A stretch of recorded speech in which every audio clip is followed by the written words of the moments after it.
Ramatoke.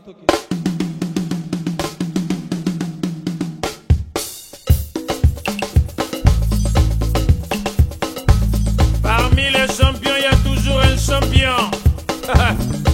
Je m'appelle Guigui Fall, l'ambassadeur, l'invincible. Je suis de retour pour endomboliser le coupé décalé. Denis de production, il y a que les flocomanes qui ont peur. Sinon, tu m'enjailles.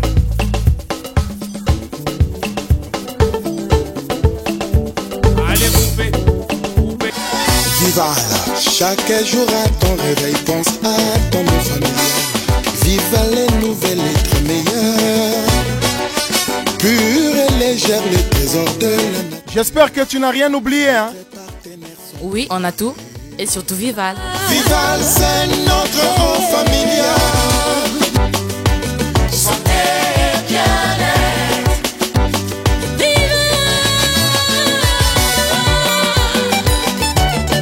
Parce que le succès que l'on porte dépend du choix que l'on se fait.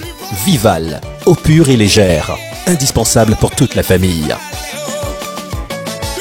Mesdames et messieurs, chers téléspectateurs, nous sommes très heureux de vous savoir nombreux à travers justement cette émission Farafara Nouvelle Tendance. L'émission, je l'ai toujours dit, qui vous apporte l'information en temps réel. Il se trame beaucoup dans les officines musicales. On reviendra sur l'actualité d'Extra Musica, l'actualité d'Extra Musica du président Roga Roga et pourquoi pas également de Nouvel Horizon. On parlera de Tifou Mbaké sur la sellette avec un autre album dans son escarcelle.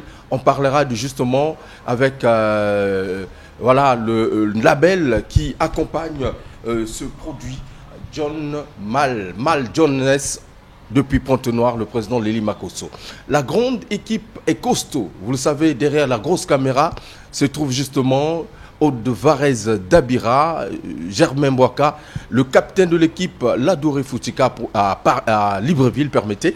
Voilà, puisque nous allons parler d'un artiste exceptionnel. Il rentre par la grande porte de cette émission, en tout cas en exclusivité, il faut le dire, le dernier élève du maître, voilà, le formateur des idoles, Papa Wemba. Il a laissé un élève et c'est le dernier, Yvon Mopala, voilà, qui était la pépinière, mais Bilanga aujourd'hui. Il nous parlera de son album État d'esprit. Alors, nous sommes aux Épices Royales, ici, rue 5 février, voilà. C'est notre cadre idéal qui nous reçoit régulièrement dans la production de cette émission Farafara Nouvelle Tendance. Ils sont nombreux. On était à Pointe-Noire, on a vu justement cette ferveur populaire pour Farafara Nouvelle Tendance. Je vous remercie, champion Guédan au maximum, mon adjudant-chef, félicitations. Je n'oublie pas tous les fans en tout cas de cette émission qui nous regardent via notre page YouTube. On vous adore, on vous aime. Alors, sur ce, nous allons recevoir pour vous le dernier élève du maître. Lui, c'est Yvon Mopala. D'ailleurs, le décor est planté.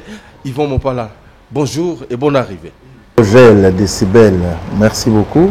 Je suis ravi d'être à côté de toi et de me surtout recevoir parce qu'après tant de temps attendu, aujourd'hui le bébé est là et je suis content de le présenter chez toi aujourd'hui, Farafara Nouvelle Version. Donc, merci beaucoup de me recevoir.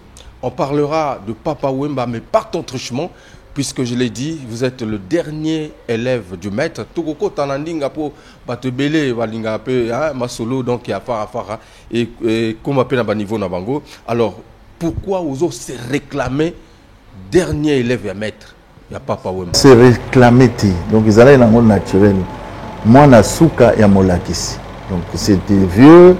Tant bazoya bazomona travail ezalo la messie. Les l'entraîneur wana uti kolonga balobe ye mutalongo le teza fort na ya sala monique bolezo kendele na lolenge wana te. Donc pareil bato bantoura kanga on mona ba ingrédients bazo mona ba boulot habité ozamona suka ya molakisi ya solo et ye moko pe de son vivant azalai tout le temps ko bango que héritage ezali na oyo bazwaka déjà balakeli na chez notaire mais ba misusu au moment naturellement à s'imposer donc ngai na ye na idéologie où il y a dernier élève du maître par rapport na ndenge to zalela ndenge mimoni te bami tienda ozaka yo moko oyo otikali na to po baza ebele donc moi na suka ya molakisi ya zala ko bisanga ke ba kofi bazalaka ba kester bazalaka ba débat bazala ba redi ba stino mais siko o asali na suka ya vie na ye o sali na suka ya vie na ye ezala wala lelo soki bakangi cadena bakoyeba ke tusuka ki ligne na biso suka ya donc okanga cadena ya vie ninga kebo mwana mususu azalaki te o azalaki ko salela ye o azalaki na ye donc yango ba bengi ngai na maître donc avant na tikali na suka et po ba misusu balongwa na boato ba misala siko ngai na bimi nde tango ake naza obligé na pesa nsango ndenge ba porte bazali na Jésus que tozala na Yesu azalaki kosala boye il faut ngai na expliquer ba oyo siko batikali le dernier élève du maître ndenge ni azalaki kozalela maître baboule ne ezalaki nde nini esaleli ne ezalaki nde nini et puis nga moko mpe lokola nazalaka pembeni na apporteli bango mwa clairvoyance wana. Très bien, c'est vrai que ozalaki na maître tikalaki dernier élève donc oyo ye a formé le formateur des idoles. Alors na circonstance nini okutana na grand maître surtout okuti na mwa mozindo moke avant tolobela état d'esprit grand maître ngai donc ekwelanga kaka lokola bon nazalaki na chance ya kozala petit chez bavier donc nazala petit ya bayi lokanto redi ya miss nazala petit na ye donc nazalaka na ye après na ye kozala petit ya stino on a eu petit ya stino siko ye amonaka kaka batransaction wana siko mare moko sere moko ya gentil mpenza azwa mwana abota mwana na ye ayebisi mais petit wana alekaka de gauche à droite azala neveu abia bon asalaka mpe masolo boye donc aintroduisa ngai chez prêtre donc Magui sœur Magui respect et clan de place azali ye nde moto afavorisa oh là là bane nayebi kaka ke bapériode avant akota boloko après abimi tobandi vraiment kosala après kobima na ye avant tobandaki moke avant akota boloko wana après ntango abimi vraiment alobaka na nga siko nde tokoki kosala mais avant c'était des clins d'œil des petits trucs des remerciements par rapport à certaines interventions mais après yaye kokoma mpenza kosala après kobima boloko. C'est très bien. Alors de la pépinière balobi jeune plante pour natangi préface ya disque à bilanga au balobi hein ils ont donc ba petit surnom oyo papa Wemba ko pesa yo quoi attribuer affectueusement alors valeur nini to sens nini ba surnom wana ezalaki na cadre ya masolo ya musique ba exploit ba sala album moko boye album wana bato bazelaki to omona parmi ba donateurs parmi bato a participé au moins a toujours je me distinguais zembo moko mibale misato na sala na kati faut bato ba yoka yango siko muke bilanga la pépinière bongo za na nzela donc nyonso wana ebimaka par rapport na ba exploit hein lola ntaotia ba bi ebele siko bandi ko pesa iba kombo ebele tellement ko ba motiver l'histoire tia ba bi ebele. Alors la minute tokozoyo comme nani chanteur tout parolier. Alors expression en parolier na mona yango très compliqué. Pourquoi? Parce que nous tous on est paroliers. Biso nyonso toza ba parolier. Pourquoi? Parce que sans même baba na basine lelo aweko za parolier na écriture. Okay.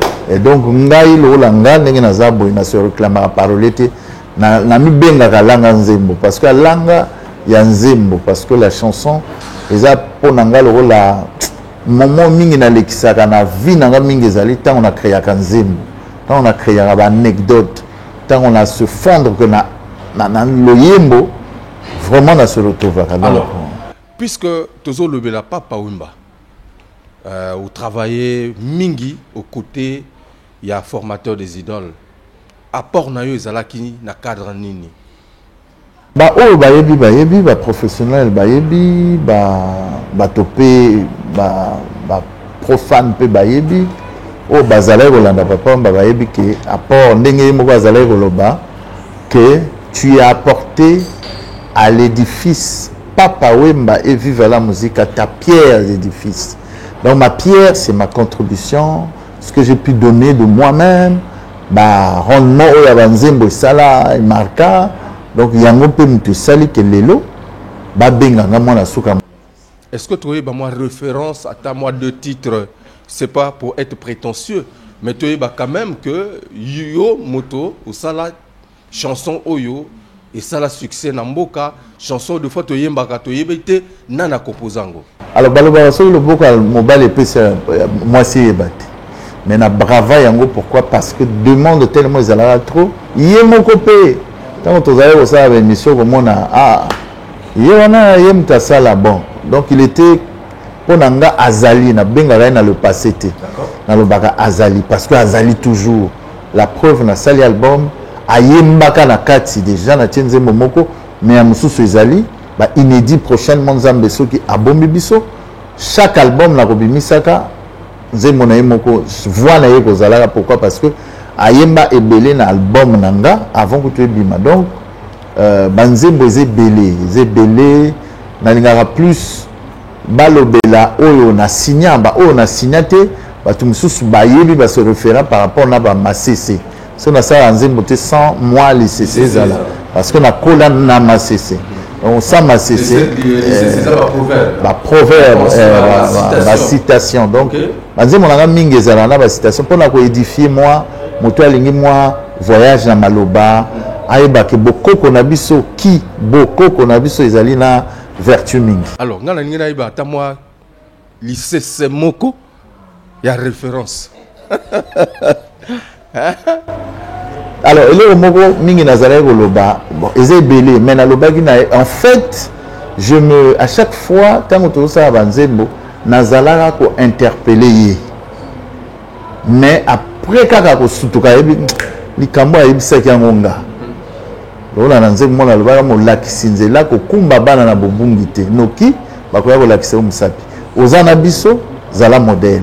Chez notre papa on dit Papa Wemba. Donc Babouzo Bamingi Zay Belé, si Mabat Bazalé, vous voyez l'idéologie Moussous parfois, parce qu'il était très sentimental, très ouvert. Au monde à Kotina Jewana, et parfois Jewana et Sali, on dirait Boulouyiki. Après, Azongi Nathan, la loi que mon laki Sinzela, Kokumba Banana Bobungi Tenoki, Bakolaya Kolaktion Moussaki. Et na Katipe, na remettre un peu de voyage. Nous sommes dans un monde où tout le monde observe tout le monde. Même les observateurs sont observés. Donc, yo zomi mona kendenge za bona osala masafo, mais masa moko pa okengela yo ndenge osala masafo. Donc, toza na monde moko ozo kanisa ke yo, mais biso nyonso nde mokonzi yazo observer so mokonzi penkolo ba angelou bazo observer ndenge prêtre osala. Ba angelou likolo zo talela pays. Donc, ba masese belé. Na parcours na moni on dirait uyo au signa 6 millions ba souci 6 millions ezali bana oyo lelo toloba ba komi lelo ko tangama na ba nzembo oyo tozo sala lelo bazo retrouver ba fenêtre ya ba nzembo wana mais na loba toujours s'accaparer ya nzembo oyo na komi kombote ezali lokola na fingi mowei. Donc banzembo wana nyoso ezali bana oyo ba uti na itanda donc bazala ki wana ba ki ko défendre papa. Alors on peut dire lelo que au PC belé ou travailler na artiste belé. Na travailler mingi na papa pourquoi? Parce que ye azalaka lokola kazaka azalaki lokola moto oyo nazalaki kosala kazaka sur mesure parce que bato mingi bazo interpeller nga na voix. Mais voix nanga déjà dès le départ, ils avaient une voix haute.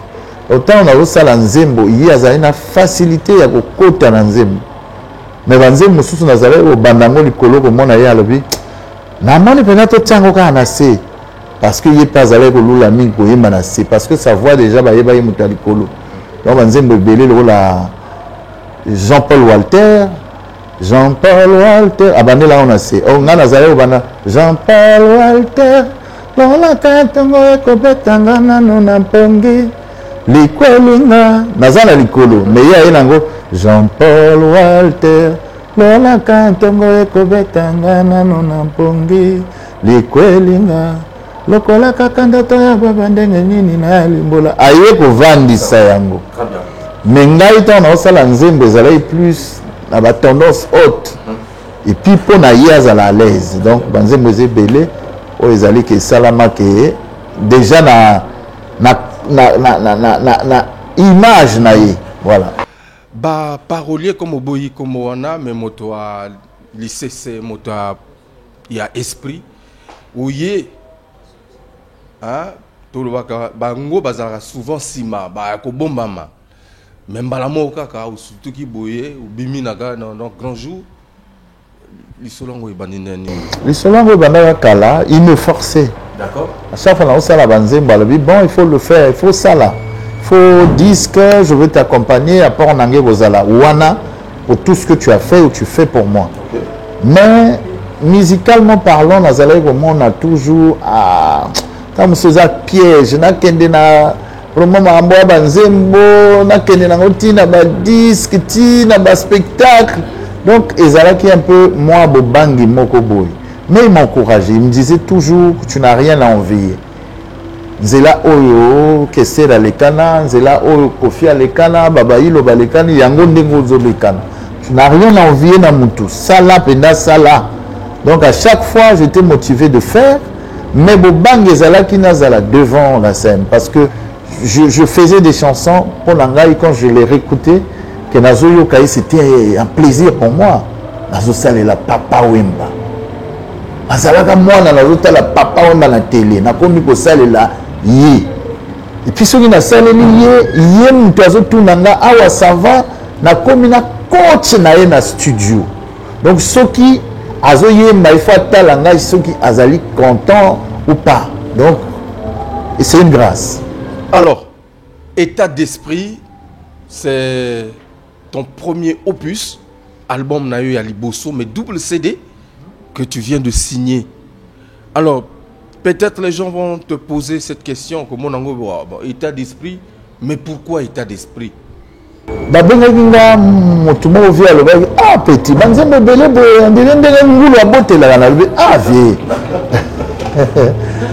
vieux. Nazali na ndenge ni baloba ngo na lopoto nazali fécond pour la logique ya banzembo nzambe alimbisa ngai adotanga yango apesa kaka donc ce balobi bilanga ça veut dire que chacun peut venir se servir et yango na lobi ke na masese mususu na lobi ke awa liziba oyo ekauka ezanga na ngombisi mais awa eza yele baya ko se servir ndenge bamesana parce que mingi bayaka balati kaboul po bamona bango te na yai kozwa mais ntango azobetela yango tolo otali ebolobi aelekaki kaka awa te mais lelo eza na miso boye bato nyonso baomona epai bachamp ezouta epai makambo ezosalama epuis na kosenga na bato ebele basalelaka bayaya banzembo bayaya ebele ndenge bazanga na basalelaka banzembo bobanga na bino te apport na bino il faut monana au grand jour. Pourquoi? Parce que mingi bazani tema mabe babomba babino na kuku po bamona ke bango nde muto bazali donc bobomba na te bolobaka ke bosala na intel soki pe bango mo baza conscient batia bino liboso parce que apport na bino ezali nde sacré pour na bango bango ba ozalar bango ba odondwa ba otala bango na ba écran mais bino na kuku tango somia fembul na parler bodamete donc beaucoup de masolo de temps en temps balobi te que bozanga respect mais beaucoup de masolo genre ka ko panza mpoke yango o gâteau wana pe bino bozwaka moi dimi pe bodamele monte que tant bokoti na masolo ya chant beaucoup mo kimisa ba chanter na sens que bino bopesa ka bango mais bino moko bobandi koyemba est-ce que c'est normal parole ebele pe to mona ba banda mais ici manangote ngai nazali prétentieux te ndenge na lobaka la preuve sur ces 15 16 17 ans auprès de Papa Wemba na dérangeant ngai te ke nazosala disque te ye nde moto aotinda na sala disque. Donc soki na mutu na ngai na osala nzembo parce que j'ai beaucoup à dire. Au moins na banzembo mususu nazali kopesa papa Wemba te parce que ezali ba thème ba chanson à thème le la vie qui ne sait quoi. Viens Wemba vie qui ne sait quoi te. Faut to Wemba bilele to Wemba vie to Wemba ba momi mais na kati ba vie qui ne sait quoi bazali ba état d'esprit ezali ba nzembo belé ezali ba thème ya société ndenge tozo salela. Via Yemba va travailler, prenez la peine, banini ba busta, ba te belé, ba courage, ba changer idéologie, mais on est fécond dans ce milieu quand tu entends banzembo papa Ombalelo et comme ba standard dengue venanga mowalo ba dengue vena biso mowalo ba le cerveau bleu aller à quoi là via yango que papa Ombazali répertoire au égosilaka te. Donc yépe apport yangana yezala papa Omba muto akutsa biso na venanga aller à quoi là. Donc ça veut dire bato esprit o ezalaka ouvert so beaucoup tani bo salaranze. Obanda ko lobelanga état d'esprit so na kanisi ça peut remonter à 3-4 ans même.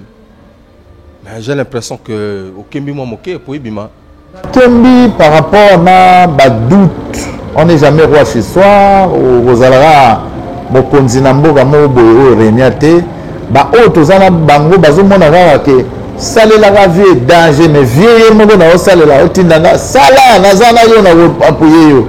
Donc, siko, grâce à un certain Prince Allégria. Donc, Prince, il est venu me voir que vraiment. Pesinga lisolo moko boye na salela nzembo donc nzembo mo ezana kati pinzoli na salela nzembo wana alobi oh mais comment nzembo ego bima kona ezaka na préparation donc yende mutu tanga yoki album alobi non mais ni les autres l'album na lobi ezaka makoki donc alobi na ngai ke yambala oyo pasi na ko mianga donc yende mutu amisi album oyo ozo lobisa na pas na ma rupture de stock. Même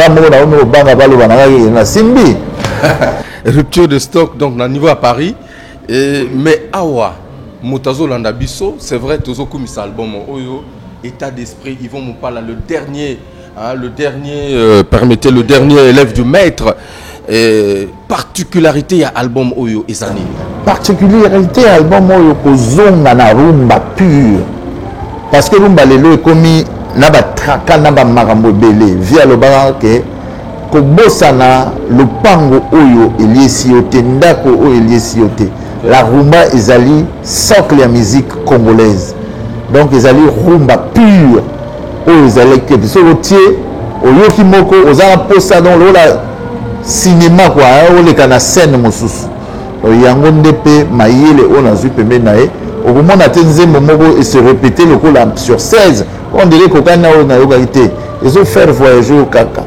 Ils ont fait voyager au caca. Donc, particularité de Jézawana, puis le texte ezali, il y a que ce ça me touté. Donc, au cas, message au Nazana, on a kati, en peu de temps, au calculer, au début déjà que nous avons lingi ok. Alors, on va pas trop garder le suspense, mesdames et messieurs. Tokomela Vival, puisque Vival nous accompagne, c'est notre partenaire de cette émission Farafara Nouvelle Tendance. J'en profite également de faire asseoir dans la place Ibrahim Nouradine, responsable commercial et vente de Vival.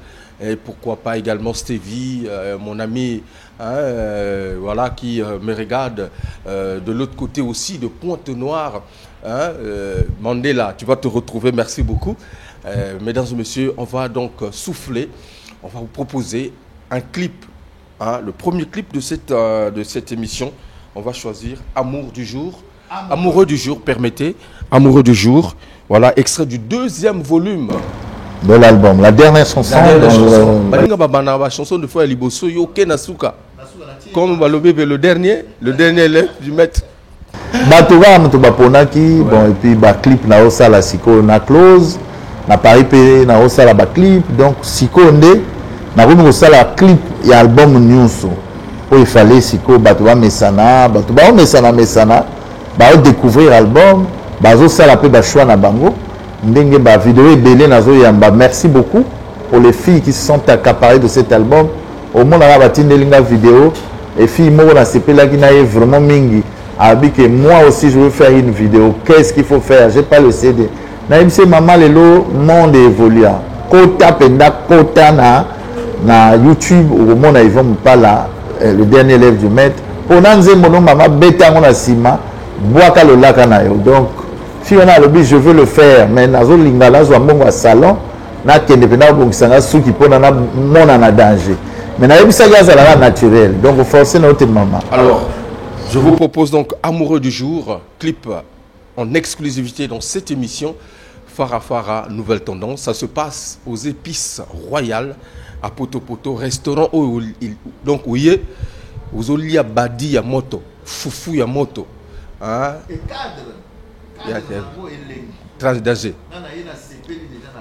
Sacha Dambézé, salut à toi mon petit, on est ensemble. On regarde donc ce clip et on se retrouve pour la suite de cette émission Fara Fara Nouvelle Tendance.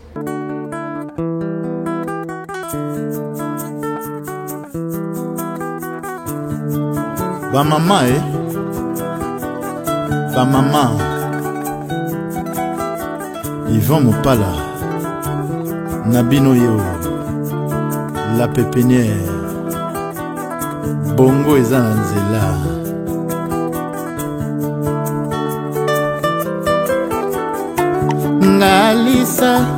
Ngalisa kabotena yo oyo ya tongo Misoma yo matondi posa ya kolimbiliana kiani Na mboka ya lamu osio longinga Obuke anga miku na komi vragada C'est vrai Elenge zali yo na mbona kosama Nzela oyo ngana zui ezali ya Eliana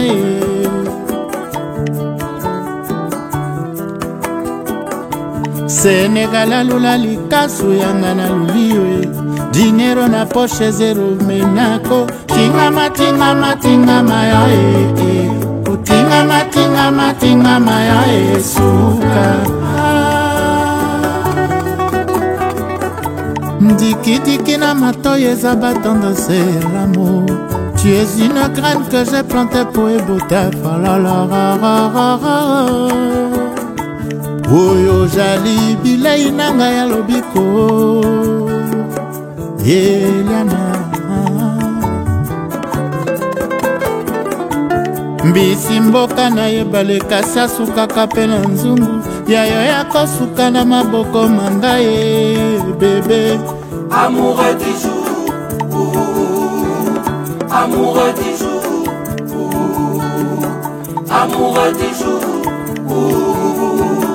Amoureux du jour Petit nanga Gildas dire Otuna kanga mingi vie bolingo evandaka wapi na motema to na bongo Mbano nango ya ngoyo Sheria ebisinga ona za matabisi epa na ye Nzoka nzamba pesa kinga epa na ye ofele Oh Jean-Jacques Pandalios le big manager Natuni ba maman Motema ezana droit kolinga balaboni Ba maman ba ebisinga eteke motema ezanga limite kolinga Voilà, retour mesdames et messieurs, après donc ce clip que je vous ai proposé, signé Yvon Mopala, le dernier élève du maître. Le maître, c'est qui? C'est Papa Wemba, puisqu'il a dit, il a travaillé près de 17 ans, 15 ans, je parle là, auprès du formateur des idoles, Papa Wemba. Et il vient donc de mettre sur le marché son tout premier album, on va le dire ça comme ça, voilà, le premier bébé, vraiment.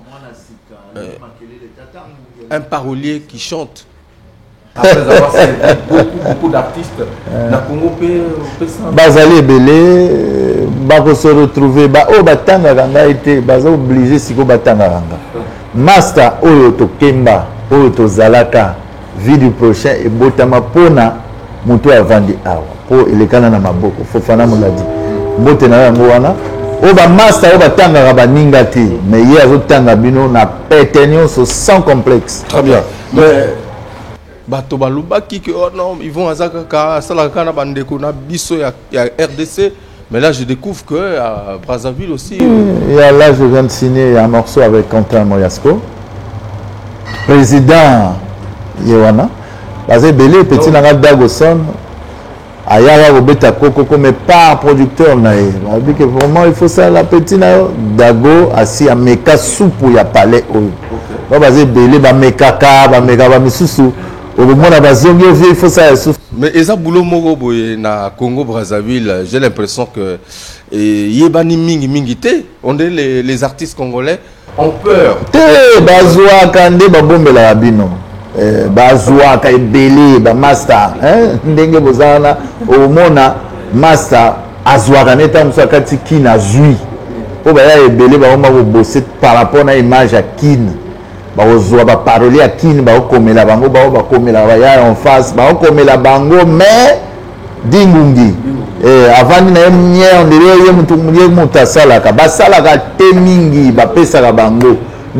reconnaître Bango et ça la paix Bango.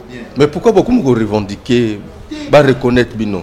Reconnaître Bango, mais il a se revendiquer ça naturellement. Le vieux a déjà tient ouvertement. Oh banga ko kamaloba ba yo kamaloba azotanga yo tibato ba ko mesana na yo. Na revendiquer te na lobela ba ya ebele bazo salaba chef d'œuvre ebele, mais ces personnes-là ne sont pas citées ni reconnues. Ils ont problème. Pourquoi? Parce que Moutouana Zozala mbongo ebele azo dondo wanango alata kazaka danger nature danger, mais yango na lobi mosali nani. Donc moloni nani mobuki nani. Et donc mosali nani molei nani. Donc on a kati na lobby que il y a beaucoup d'artistes qui sont dans l'ombre, qui n'ont pas chance de bimana ba ko tala fara ba batu belé ba komaka batu wana siko ba ko s'exprimer wapi ngai lelo disque yango na pendre nazana banzembo ko défendre mais nazana ngo comme na Kobe ezebele siko tina ndenge na loba na vieux ti ko daye o tika la koyemba banzembo na nganyo sauter azaleka kotala nga mais oza prétentieux ou pas vieux lelo ake mais bilangeza kaka ngai pe na okende ta musango tika ba feuille na ba kayo ba petit ba ko hériter nango mais vi ozala nzembo ndenge ba to ebele ba tika ba tableau na bango inachevé donc ngai na ko faire partie ya batwana ta musu banzembo mususu na redéchiffrer kaka parce que distraction na ngai noble na za nango ezali ko créer nzembo. So il y a une journée na sali nzembo te on dine na zanga kelo ba misus passion na bango za masanga ba misus passion na bango za ba momi entre guillemets nga passion na ngeza la stylo na feuille so na komi wana donc peki sangelo mususu mais stylo na feuille sika pena na se détendaka mama mona moni la journée mama mona nazo boule ya master mama mona yoga kuna donc feuille na stylo quoi. Alors kosomba nzembo chez yo eza Master Mogo na sali nzembo ya hommage ya Fernand Mabala, le grand Fernand Mabala. Donc quand on a sali à terre des hommes il y a un moment où on a singaki vraiment na rêve après faut saler là-bas. Mais quand on a payé quand on montant bien les belé on a vu mais Ferrari Mercedes na moi Toyota différence pesa na yoki pe idéologie ngo bakumbeli yango donc pesa ye motuka ya moins cher na wa talo mona nani akoma liboso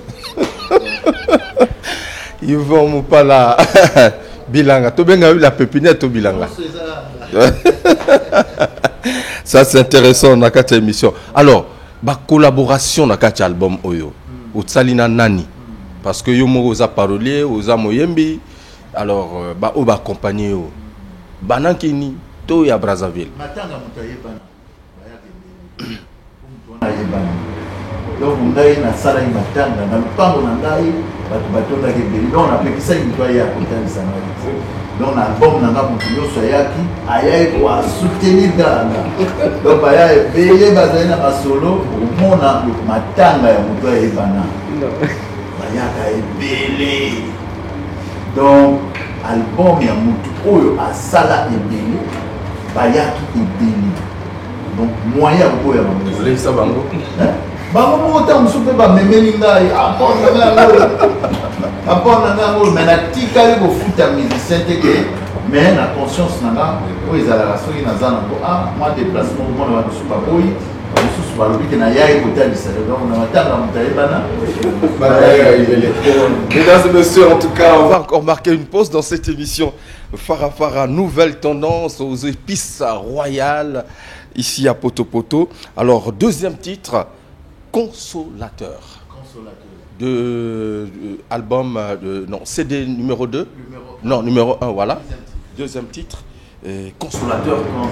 Consolateur, Azali. Moi, je suis avant les mingi dans le camp de ma femme. Il y a pas là. Mais quand je suis mobile, on a consolé, n'a pas si nous ce qu'on a zélé qui croise en mobile. Mais va présenter avec un mot. Il y a zélé qui est tout haut, à zélé au comprendre. Dans la nana aussi. Je suis patiente. Donc consolateur, au lié à une mobile où il a consolé, n'a pas si nous. Donc je parle d'une fille qui a été consolée par un homme.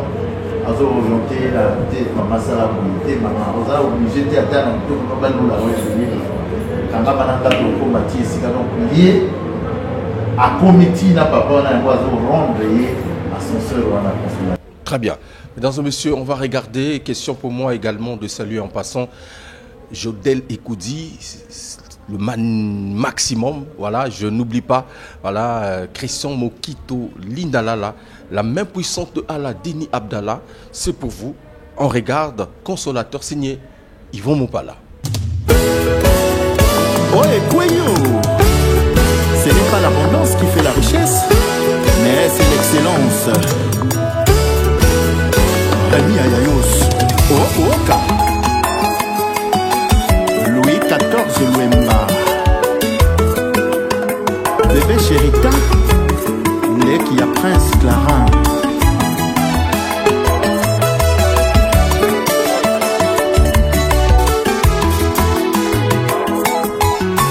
Isabelle Kenos, Yokaya Mundele.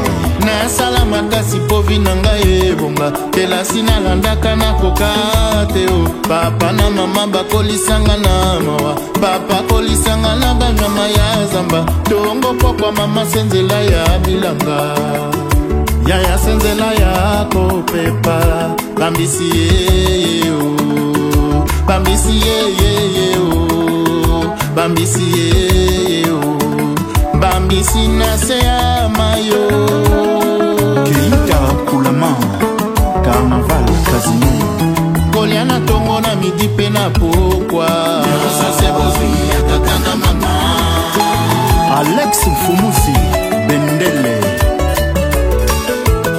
Koliana tongo na midi pe na pokwa Yosa se bozi ya tata na mama Shakara Babela Tokelenge mosala ya kopepa kabambisi tosala maboke tokenda kabokila papa abomi nyama kombo nzoku oyo suka feti mama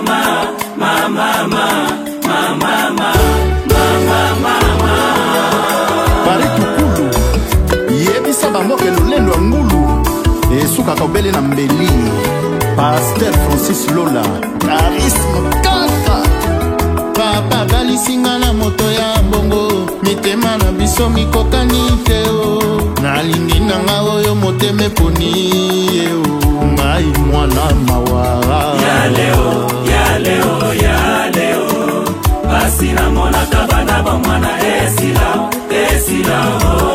na mwana mawa nazwi Consolateur tena Poli Lupemba ministre Toyota Mos Mosengo de toi nakoyekola kolimbisa epa na yo nakomona vi mobimba pene na yo nakoyeba kinya e bolingo pe bomengo epa na yo nakozala bien Sabatino Wembo. Voilà, retour mesdames et messieurs après donc ce clip, ce magnifique clip que je vous ai proposé, Consolateur, signé Yvon Mopala dans état d'esprit état d'esprit, le dernier élève du maître, voilà, qui est avec nous dans cette émission Phare à Nouvelle Tendance. J'espère que voilà, mon ami Christian Mokito s'est retrouvé. Jodel Ekoudi le maximum. En tout cas, continuez à suivre cette émission. De l'autre côté de Pointe-Noire, je salue également la famille Gomatsonda, voilà, qui nous suit également régulièrement dans Phare à Nouvelle Tendance. Le dernier élève du maître, Tomoni consolateur, Tomoni Ndenge Batek Sezawana. En tout cas, c'est impressionnant le travail que tu fais. C'est pourtant dire que le dernier Tokoloani Niako. Wana ezali bato o baoloba yango soki ba se reconnaître na boulot na sali yango na lobi que prochainement la surprise pe kozala ebele ndenge na sali oyo ezali po mwanzela on efongwama.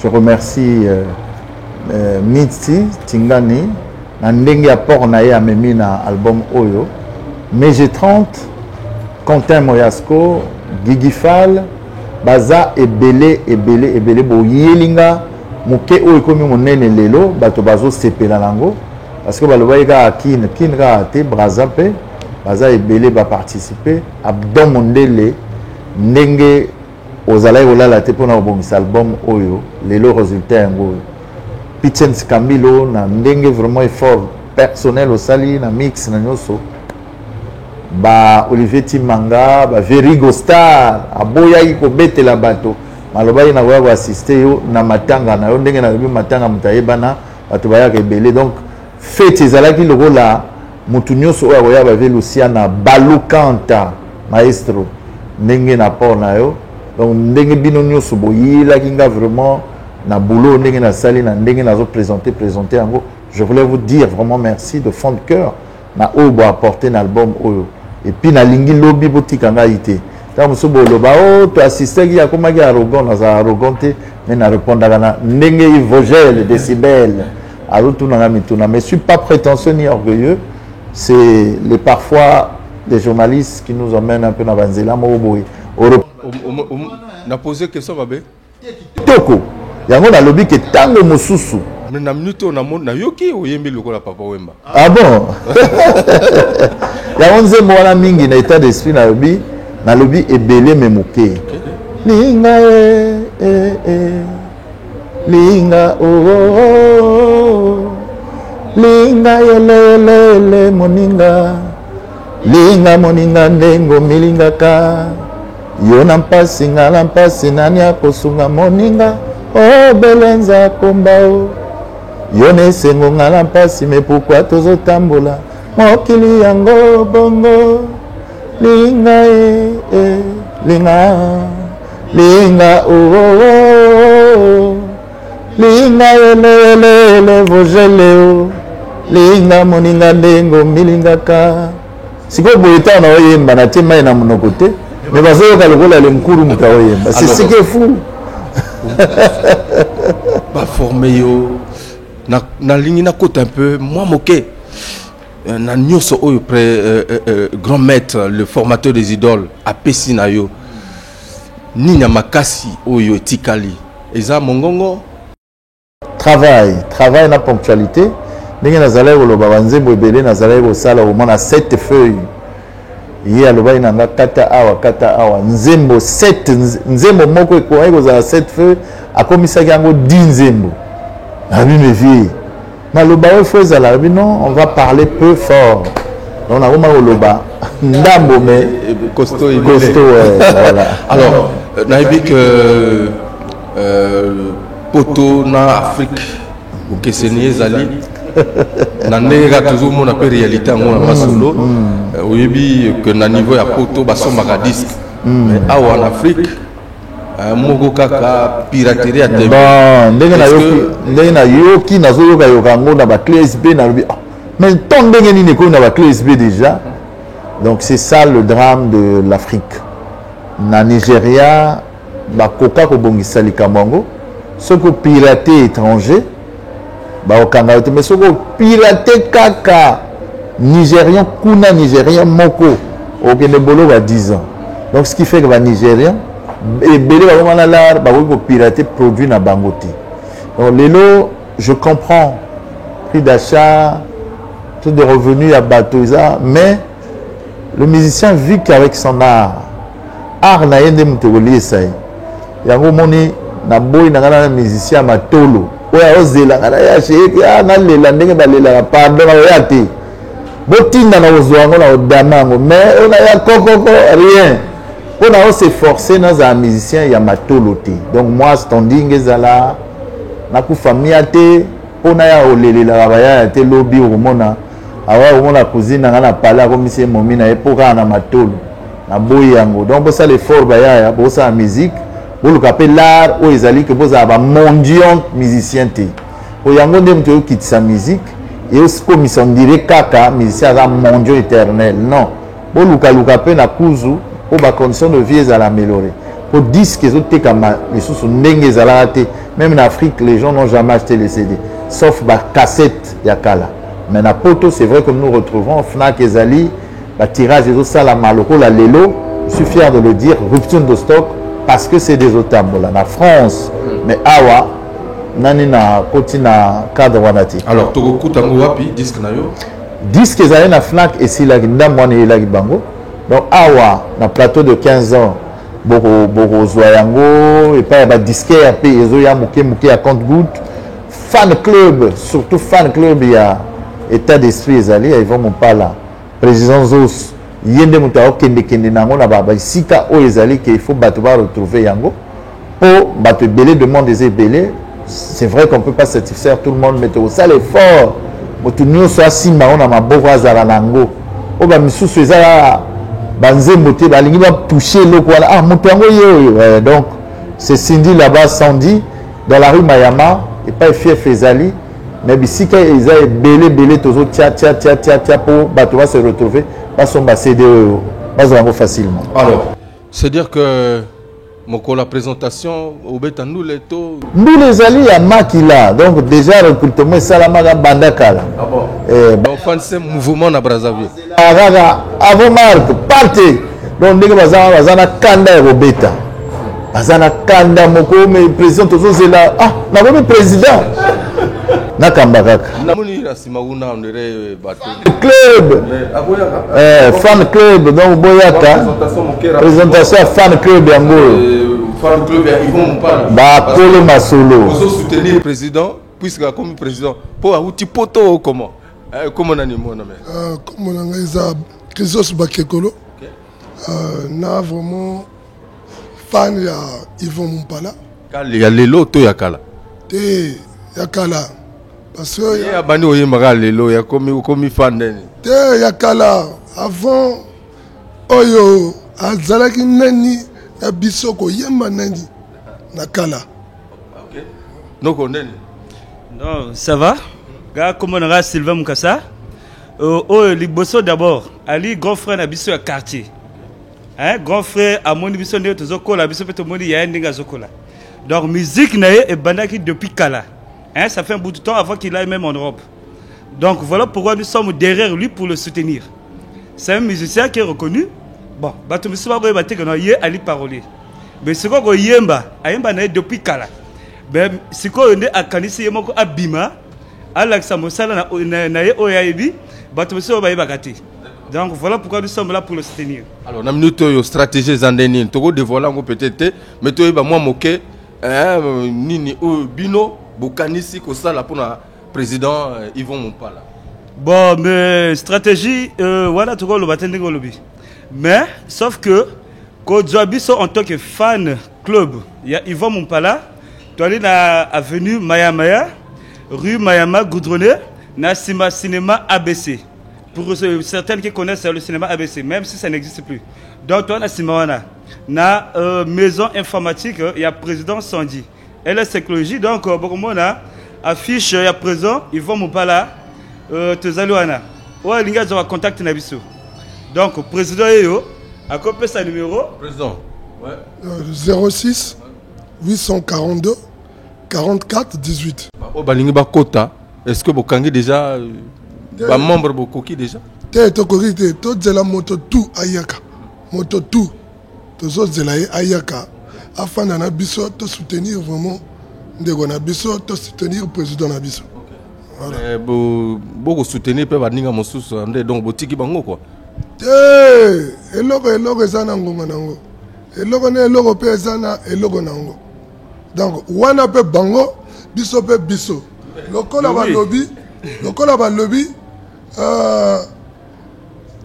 bango eza bango biso eza biso. OK. Voilà. Oui, yana ngo normal. Biso tozo soutenir oya biso.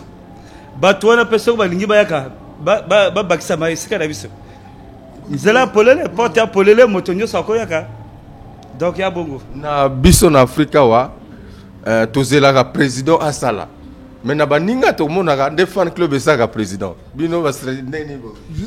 Biso tozo sala président. Tozo sala. Bon, c'est une première. Merci beaucoup d'être passé. Merci beaucoup président, merci. Mopala. Danger, bata wapele, uni beno, uni beto. Donc bazala kanda mukondiri ya mbwa liagite pendant une année. Donc ceux bazu le kolo ya moto. Donc on a jamais sengo parce que ils se sont donnés, ils se donnent corps et âme pour na eloko oyo vraiment. Très bien. Alors Yvon, on est pratiquement arrivé à la fin de notre entretien. Naba Meloman Oyo Bazolanda Biso, est-ce que Ozana Liloba Souka Pona Bango? Et voilà. Liloba Ezali déjà merci. Nandengo ya minga na émission na yo. Fara. Donc on a sepeli mingi. Na lobika na ba yaya o nyoso na ba mère Frenchen o balingi bonne musique que idéologie za na Mayama. Fan club ezana ba oyo bazana ba boule. Ba o bazana ma solo. Mais la vie sur la porte elle est ouverte. Donc vraiment yamba ngai vraiment na boboto lola mwana sika oti bobotama alingi makele l'état tangunge tumisaye. To lingi na biso ba mamba polémique te. Ah to lingi nde musala. Polémique yango nde mutu sala soit disant bato. Mais biso to lingi ko te ya société na ndenge komi na mwa ko kende ndenge moko boto zongi sango soki to kokoka to zongi sango kamwa lolenge moko ezali ke ba conseil ezala banzembo ba encouragement ezala et puis eloko balobi bolingo ezanga te donc yango ne mutesa la rabat. En tant que parolier, en tant que moto a masese ndenge ozoka nule ya bisowa appréciation na yo ezandeni. Appréciation na ezali kaka baya il faut basala mingi ezali te 2 temps de moto relier sa musique congolaise. 2 temps oui, mais ba 3 temps ezala na musique. O bato misusu na ba koti na ba 3 temps wana te musique ezali te ka lokola président intel azo sala musique na yo copier pa au monde otutana na nzete ye ayebi pourquoi osalela ngo donc bo lier sa moi moke bongo bo voyager un peu na ba makambo belé pour musique na biso ezali lo na carence parce que constant nange ezali nyonso na oleka na partout ba lo ba vraiment orienté encore la rumba na lobi te na yo bouleverser ba donner à musique hein.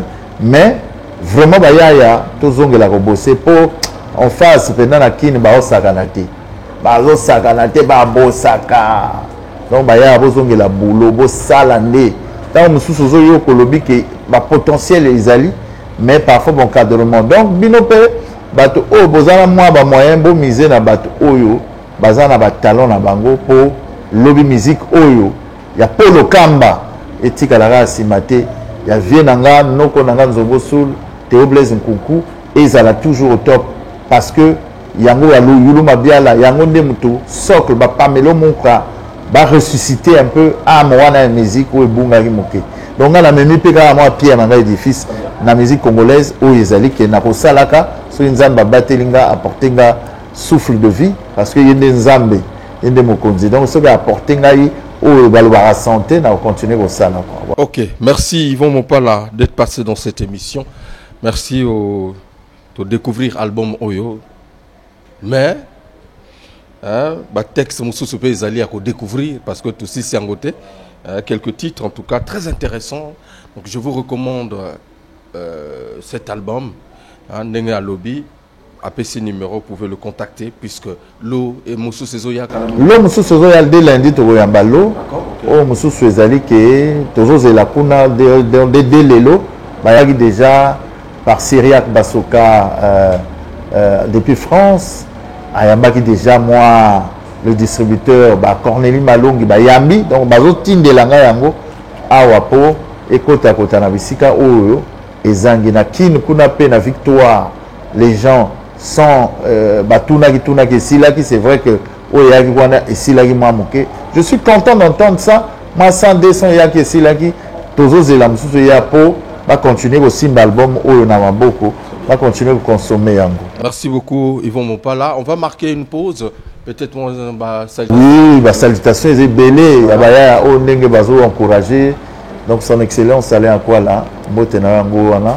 Baya ebele, ba master ebele, ba bona Gillette le vagabond. Sol des anges, Solange Simbo. Na mobali na ye Jean-Jacques Banwanina. Maman Nangai Fausat Adedjouma, Ibilola, gros bisous à toi, à mes petites sœurs Morissette Matima, Owe Matima, Martial, Baza et Bélé à Rotanga.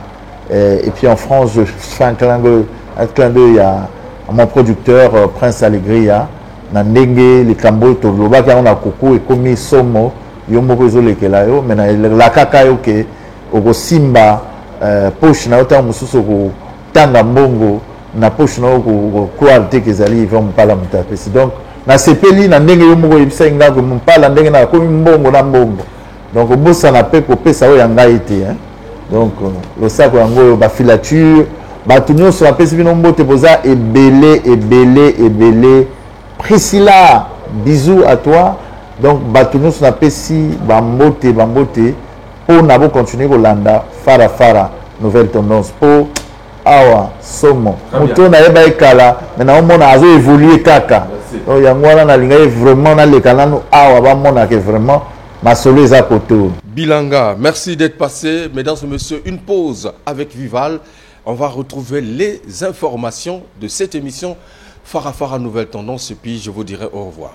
On regarde. La première leçon que tous les bébés apprennent par eux-mêmes, c'est l'instinct. Mais l'instinct Vival, c'est tout autre chose.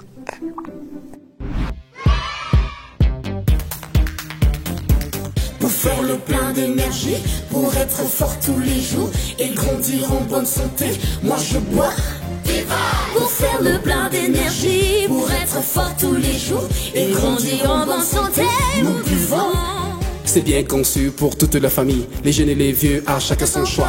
Raffiné, eau pure et légère, oui nous buvons Vival. Pour faire le plein d'énergie. Vival, eau pure et légère, indispensable pour toute la famille. Voilà, mesdames et messieurs, chers téléspectateurs, quelques news dans cette émission, quelques informations. Mais patati patata, voilà, Kalamingité, Bozoa, album Oyo. Hein? Déjà, prémisse, il y a Patati Patata, version originale Ibimaki. Mais Moussous, attention, donc ma surprise des Anagatia album Wana. Mais de l'autre côté aussi, puisqu'il faut parler de l'un et l'autre, c'est tout à fait normal. Choc est aussi finalisé. Finalement, on ne sait pas, est-ce que les deux albums vont sortir au même moment? Wait and see, nous sommes des consommateurs, on attend. Vraiment, je pense que ça sera exceptionnel dans les jours à venir. Dans le monde entier, message à la nation. Vous pouvez savoir que vous sala to sala, to kotaki kunda, to sala musala, to sala yamone choc, choc pour bientôt. Pour la bino, donc il y a collé des athées, il y a collé des disques, des amours choc. Les autres pour bientôt. Donc nous sommes dans le monde entier, Rostel Bakwa, Bébert et tout manager patron. Trésor Moupao, Di Carson One, vous contrôlez le monde pour les époques na biso, nouvel horizon. Big up. Minge zabwe choc nde makambo. Donc vimana na yoso ko vimana ko pasuka pete. Diska moko single ka moko maxi single choc nde makambo. En tout cas, le nyema loko wana ko ça bien. Souci komisanga stationné lokola vélo ya salle de sport. Même si tu sali course na mwana ya zonguluma atana pédale nakobima l'échec Claudia Sassouma mon bonheur Bonne année, message à la nation Suboyoki. Nous connaissons la NH, Nouvelle Horizon. Les 31 mots sont déjà singles. Pour toi, c'est procuré un single. Vous allez la suivre. L'orchestre Tradimoderne, le prix Toul Malebo Music Award. L'orchestre Tifumba, encore sur la sellette avec un autre album, Biyaoula. Le titre, c'est Biyaoula. Voilà. Et avec 12 titres, c'est signé Mal Jones Productions, en tout cas, président de Limakoso depuis Pointe-Noire, un travail magnifique, j'ai écouté, avec la collaboration de Balou Konta, hein, le maestro. C'est donc un album que vous trouverez dans les bacs à musique. Également, la même maison de production vient de signer une chorale Cœur Céleste, hein, Cœur Céleste, donc la chorale Cœur Céleste avec dans l'album Longo, voilà, Longo, que vous trouverez aussi dans les bacs à musique. Pour illustration, je voudrais vous proposer justement un extrait de cet album, j'ai cité Biyaoula, et c'est le titre éponyme que je vous présente avec beaucoup de bonheur. Et ce que j'ai aimé, c'est la qualité artistique, d'abord de Tifumba, hein, avec une version originale, mais la dernière séquence n'a eu vraiment sentiment dans ce moment et surtout la qualité du clip. Le clip est exceptionnel. Trop de commentaires peut nuire à ce que je dis, mais on regarde parce que c'est magnifique.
Voilà, mesdames et messieurs, une première, hein, il faut le dire. Donc, vous aurez également l'album en version clé USB. Permettez. Voilà, vous aurez donc la version de l'album de la chorale Cœur Céleste en version USB et également en version USB Biyaoula de Tifumba. Je pense que c'est une première au Congo, un orchestre tradimoderne fasse ce genre de choses. Et c'est très bien. Et puis, vraiment, il faut féliciter le président Lili Makoso. Initiative facilement. Au Kodjoa, au Sombi, au Tina Disque, un appareil, à musique et tout ça. Aux Oyokandoule, il y a Dembe, il y a bien. Alors, on va recevoir pour vous, il est à la fois producteur-manager, les voix du Congo, je pense que c'est ça. Sauf Gérard, journaliste émérite, mais qui se lance dans la production musicale. Ah, Masolango, Toko Solo Lanaye, le temps, Tomé la moi Limba, et que ça l'a bientôt Yambaye, quoi. Vival, vivement, avec Farah Nouvelle Tendance. Vival, chaque jour à ton réveil, pense à ton nom familial. Viva les nouvelles lettres meilleures, pure et légère, les trésors de la nature. J'espère que tu n'as rien oublié, hein? Oui, on a tout. Et surtout Vival. Vival, c'est notre rang familial. Santé et bien-être.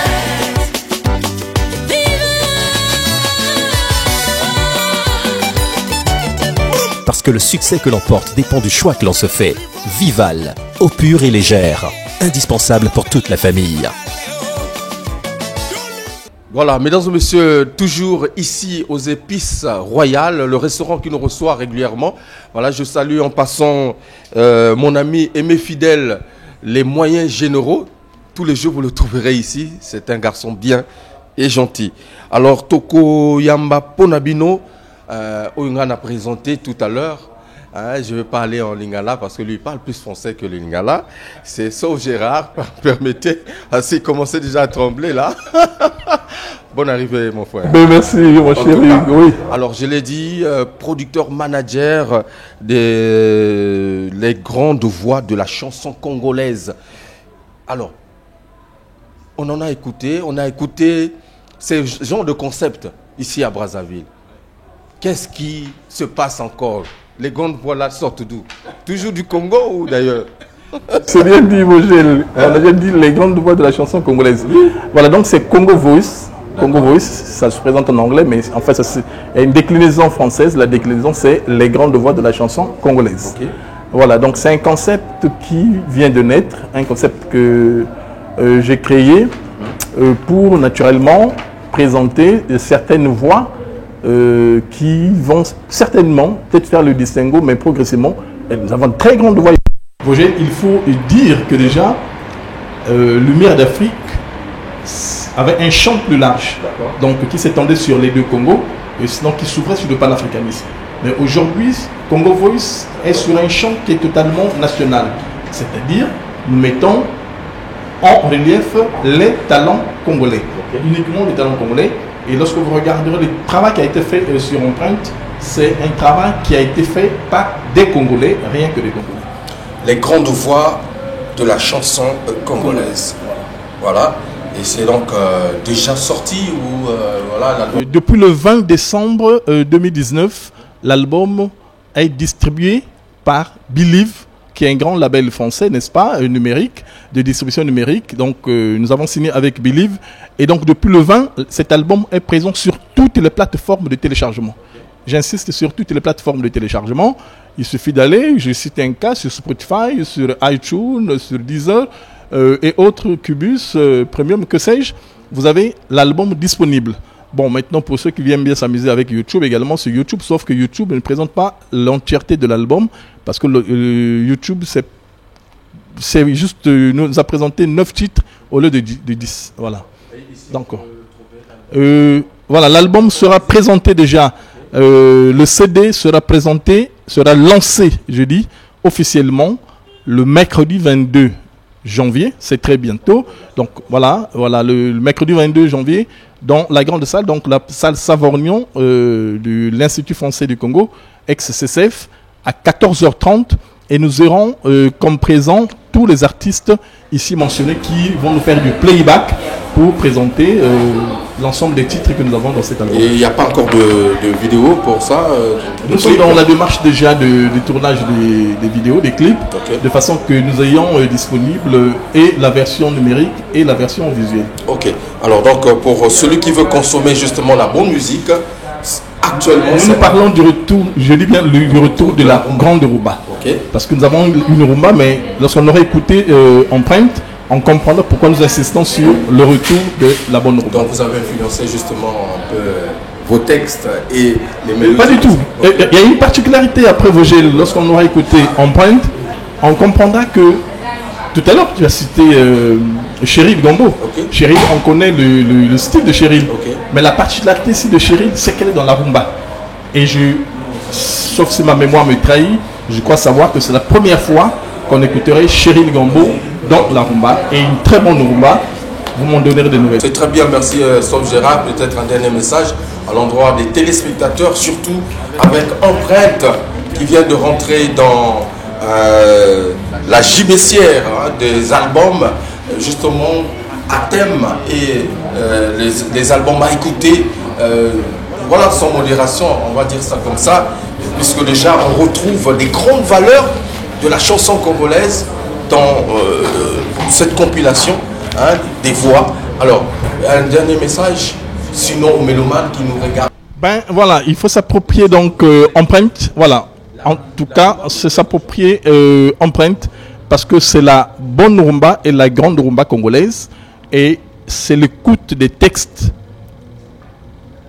en harmonie avec la musique, bien sûr.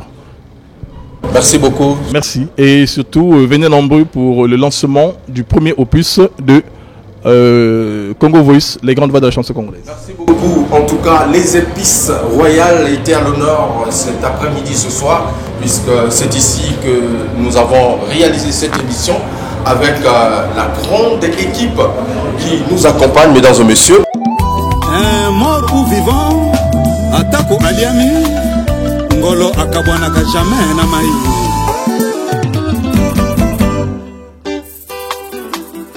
Nicole parfaite, Motema ya sauve Gérard. Martin Mademana, Baba Alobakateo, Lelo Aleli Aïe, Moto Aïna Nayango Kala, Batumpe Basi Bala la Kie, Peneria Pongi de l'estage Yaba Ponsi Memingaï, Nabolingo Nabiso Christine. Malgré Matanga et Oumeli 2 ans, Maman a boycotté à rouge à lèvres. Bon reyes hello bolingo oyo na pesi yo mama na singezala ya seko Kristi totonga yango na lomoko mama na détermination ya paternité soki na loko swa biloko mokili tokokweyaka ekozala lokola liwa ya mokomboso ye akufaka na mbuma na ye na maboko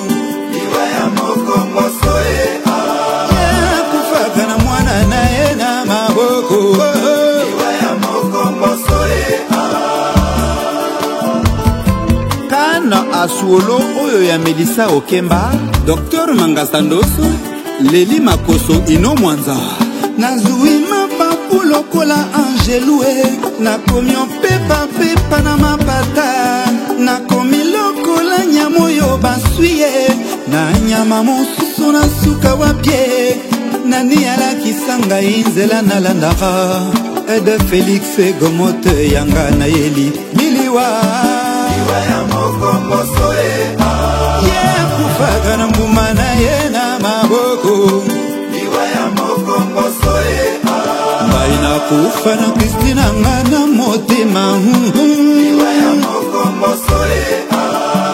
Voilà, mesdames et messieurs, nous sommes donc arrivés à la fin de cette émission Farafara Nouvelle Tendance qui avait posé, comme d'habitude, ses valises ici aux Épices Royales, le restaurant, là où on mange le foufou chaud, hein, chez mon petit sachant d'en baiser au maximum.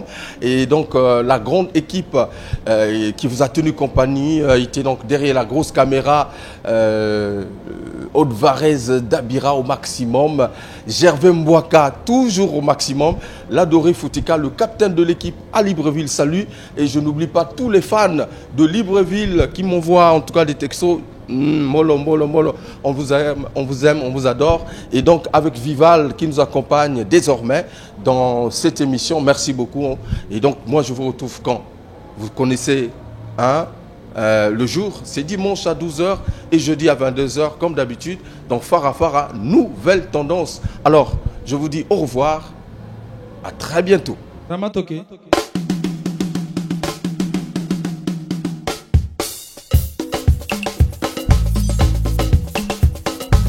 Parmi les champions, il y a toujours un champion. Je m'appelle Guigui Fall, l'ambassadeur, l'invincible. Je suis de retour pour endomboliser le coupé décalé. Déni des